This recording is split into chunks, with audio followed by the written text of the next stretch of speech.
बाह्य मूर्ति सेवा विराजमान करनी चाहिए, या नाम सेवा सेवा विराजमान करनी चाहिए, और उस बाह्य सेवा को साक्षात समझ करके करना चाहिए। साक्षात समझ कर, साक्षात विराजमान है ऐसा भाव।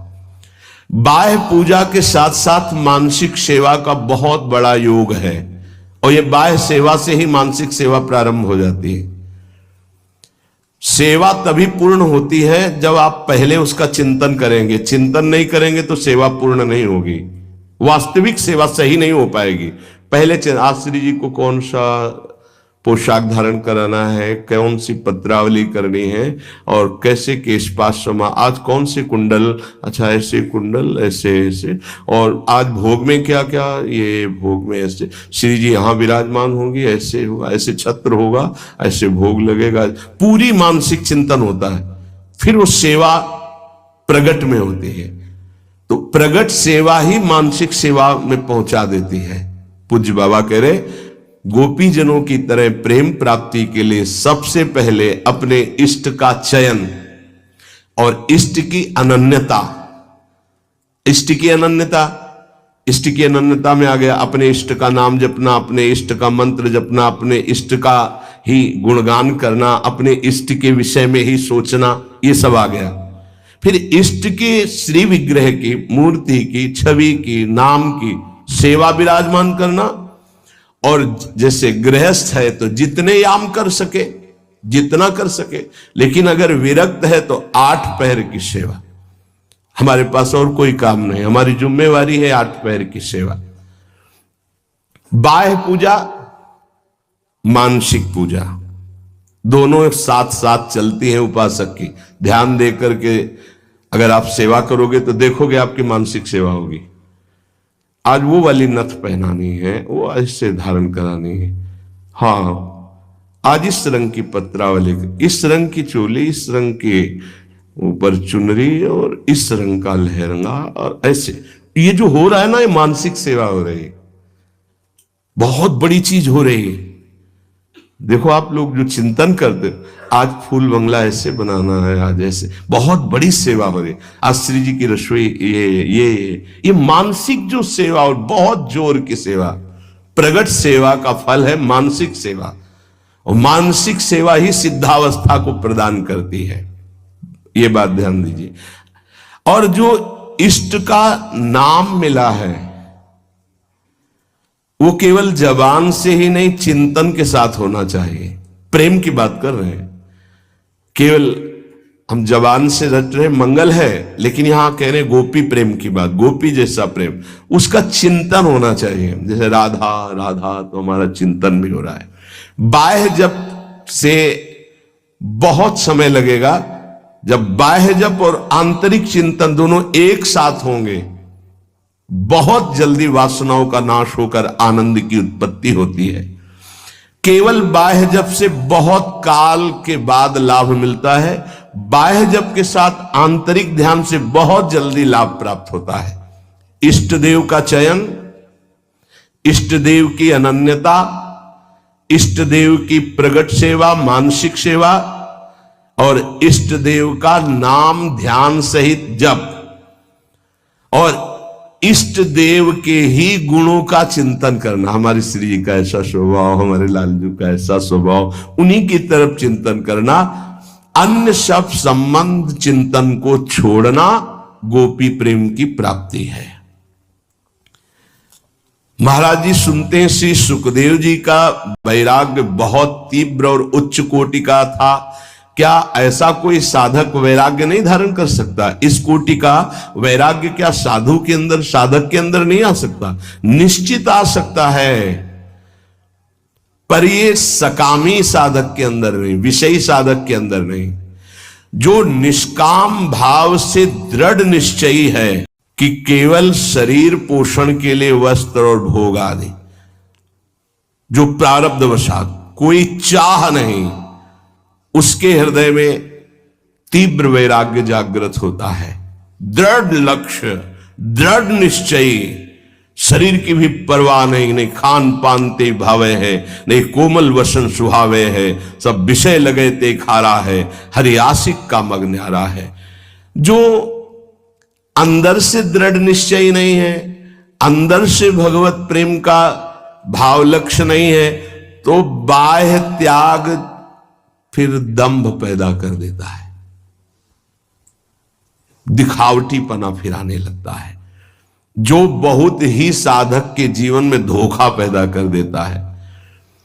ये बुद्धि है बहुत जल्दी सिद्ध होना चाहती है, फिर वो नाटक शुरू कर देता है, बहुत शास्त्र विरुद्ध आचरण होने लगते हैं। इसलिए निष्काम भगवत प्राप्ति का दृढ़ लक्ष्य, निरंतर भगवत चिंतन, खान पान आदि से राग रहित, तो श्री सुखदेव जी जैसा वैराग्य आ ही जाएगा।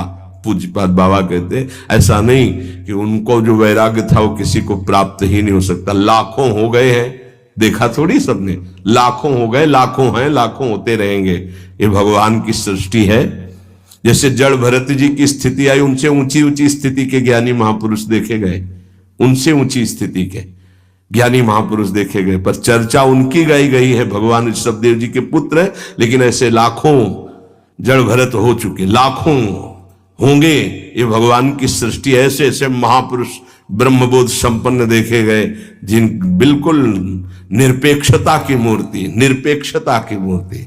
हाँ, जिस दिन से सन्यास हुआ कभी वस्त्र ही नहीं धारण किया, दिगंबर, गंगा जी का किनारा वही, और ऐसा सरल स्वभाव कि मतलब देखने से ऐसा लगता था देखता ही रहे कोई। ऐसे सब जटा, सब बाल, से दिगंबर बैठे हुए, वो भोला बालक जैसा चेहरा, वो तपस्या के धनी, बड़े बड़े धर्म सम्राट करपात्री जी आदि साष्टांग दंडवत करते। असनी गंगा किनारे स्वामी श्री अनंग बोधाश्रम स्वामी, सेनपुर स्वामी श्री मग्नानंद सरस्वती जी, नजफगढ़ श्री स्वामी ओंकारानंद, ये गंगा का किनारा ना, एक से एक महापुरुष, सिद्ध महापुरुष। पूज्य बाबा, ये भगवान की प्राप्ति भगवान की इच्छा पर निर्भर है या पुरुषार्थ पर निर्भर है? भगवत प्राप्ति भगवत इच्छा पर निर्भर है कि वो जिसको चाहेंगे मिल जाएंगे, या अपना भी कोई पुरुषार्थ है? भगवान की आज्ञा का पालन करते हुए जो पुरुषार्थ करता है उसी को भगवत प्राप्ति होती है। ये कायरता नहीं कि बैठे भगवान की इच्छा होगी तो भगवान मिल जाएंगे, ऐसे कभी नहीं होगा। देखो जो वर्णन कर रहे हैं महापुरुष है, भगवान की आज्ञा का पालन करते हुए भगवत प्राप्ति के लिए बहुत प्रयासशील, जितनी हम में सामर्थ्य है, निश्चित उसको ही भगवत प्राप्ति होती है। जिसका जितना तीव्र पुरुषार्थ होगा उसका उतना ही भगवत कृपा उसके ऊपर उतरेगी। पुरुषार्थ अत्यंत आवश्यक, रात दिन जो लगे हुए। सिद्धि असिद्धि में सम रहना है भगवान की इच्छा की बात है, ये छोड़ दो भगवान पर। फल की सिद्धि असिद्धि में हमारा प्रयास पूरा रहेगा, उसी को भगवत प्राप्ति होगी। सिद्धि असिद्धि में सम रहो, लाभ मिला कि नहीं मिला, फायदा हुआ कि नहीं, इस पर सम रहो, इस पर ध्यान मत दो। तुम पुरुषार्थ करते रहो, प्रयास करते रहो, निश्चित तुम्हें भगवत प्राप्ति हो जाएगी, पक्का।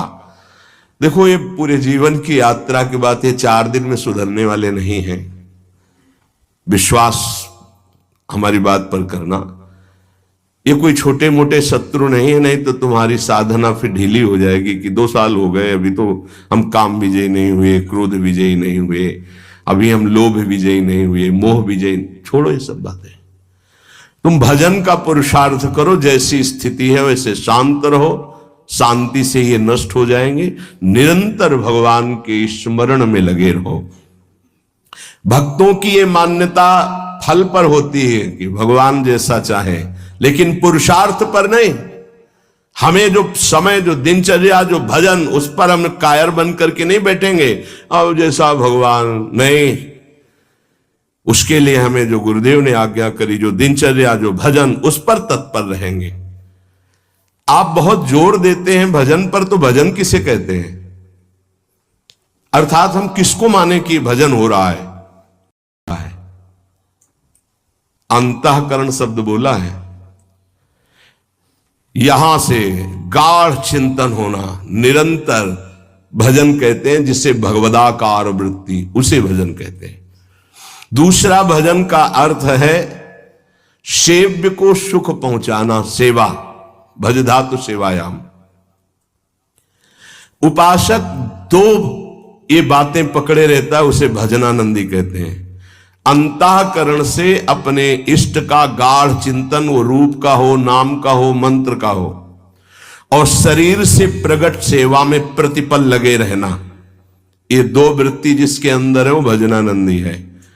सेवा में चाहे वो गृहस्थी की सेवा हो, व्यापार हो, नौकरी हो, किसानी हो, या विरक्ति की सेवा में जो भी सेवाएं हैं, शरीर से प्रतिपल सेव्य को